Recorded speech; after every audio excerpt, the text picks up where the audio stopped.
Good morning, friends. Heidi Hovan here. It is Sunday morning and I'm getting ready for church, and I just wanted to take a break and get a video out because I can't sit on this any longer. And it's the whole subject of truth. Now, yesterday I was listening to someone who had shared a clip on something General Flynn, an address General Flynn had made. And forgive me, I do not remember which broadcast he was on. But he made a comment that I thought was so true. And as I go into it, I'll say to you that one of the very first things my parents always told me about me that they noticed was my insatiable desire for the truth. And you notice I put "the" in front of it because there is only one truth. I also heard Pastor Greg Locke, I love this, he said in an interview with, I think it was with Bards of M, Scott Kesterson, that the truth can run naked down Main Street and not skip a beat, not blush. And that is the truth. One of the things we need to know is that what we're seeing right now in our society can be boiled down to, one aspect of it perhaps, because unfortunately it's a million layers deep and it's incredibly multifaceted, and I think that's on purpose. But we're seeing a war on the truth. We're seeing a war for information playing out right now. What General Flynn said was there are three versions of truth. There's your truth, my truth, and the truth.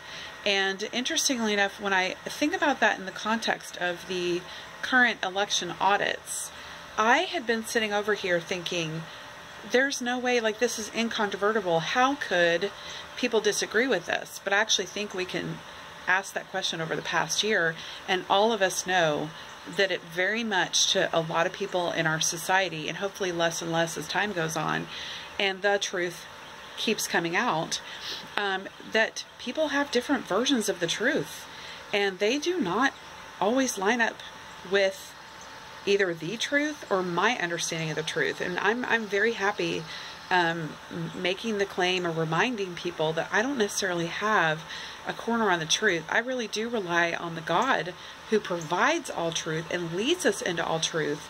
When I may not have it, I trust him to bring me into more awareness of what the truth that can run down Main Street and not blush actually is. All right, so case in point about the election audit, interestingly enough, like, I've done audits before. I actually was an auditing intern in college, and I've worked for very large corporations doing external audits and internal audits of books, systems. Like, it's very common to do those kinds of things to verify that things are A, working the way they're supposed to be, and B, that the results and the reports that you get are trustable. Okay, that's what an audit is designed to do.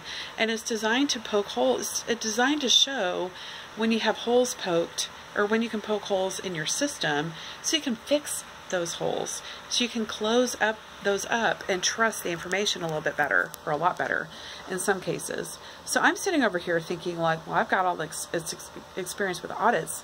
I'm happy we're auditing things, right? We ought to be able to trust our information. I also am sitting here thinking, well, why would people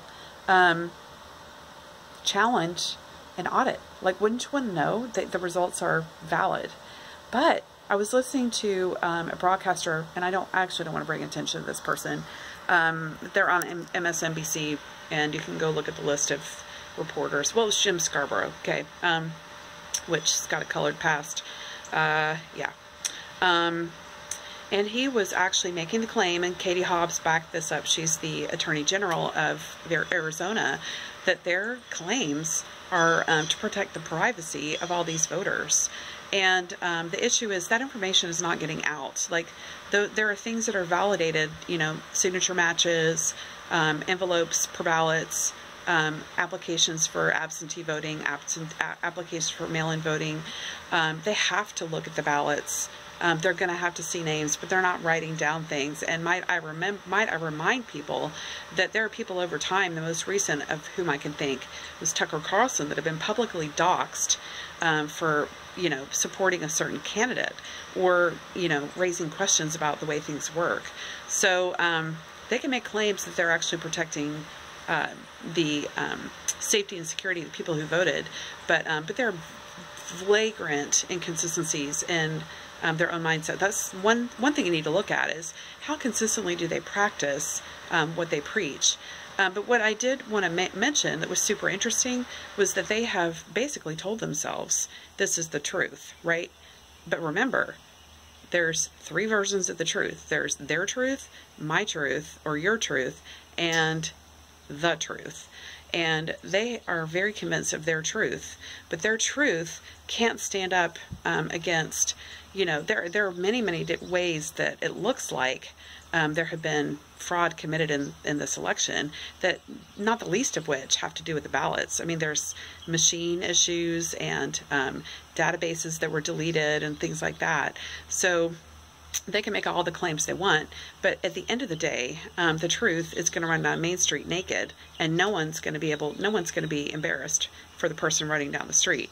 It's going to be very clear, and that is the truth we need to get back to. In this postmodern age, what we're dealing with is the fact that, you know, we have been taught, even in the seminaries, because I went to a seminary and I know that there is a relativism associated with truth, and that relativism basically says, well, your truth is fine and my truth is fine, but really it almost negates the truth, which is, you know, Jesus says he is the way, the truth, and the life, and no one comes to the Father but by him.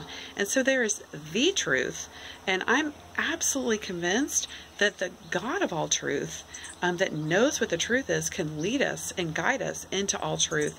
And that's what we're looking for. It's not so much what's my truth and what's your truth. It is what is the truth, you know, and you can look at things like the inconsistencies that I mentioned, or, you know, why do you argue looking at the ballots? Why is looking at the process not comfortable for you? This is super important. We ought to be asking these questions, because people who are asking the questions actually hold all the power. So let's keep asking questions, for one thing. But second of all, when we ask questions, we can trust, especially if we're doing it with God's help and his wisdom and through prayer and the Holy Spirit, we will find the truth, and that's what we're looking for. We're not looking for like the Democrat version of the truth, or my version of the truth, or your version of the truth. We're looking for the actual facts, which are incontrovertible. I don't care what world you live in. 2 + 2 is not 12 1/8. It is 4. It has always been 4, and it will always be 4. And that's what we're looking for. All right, have an awesome day. Talk to you soon.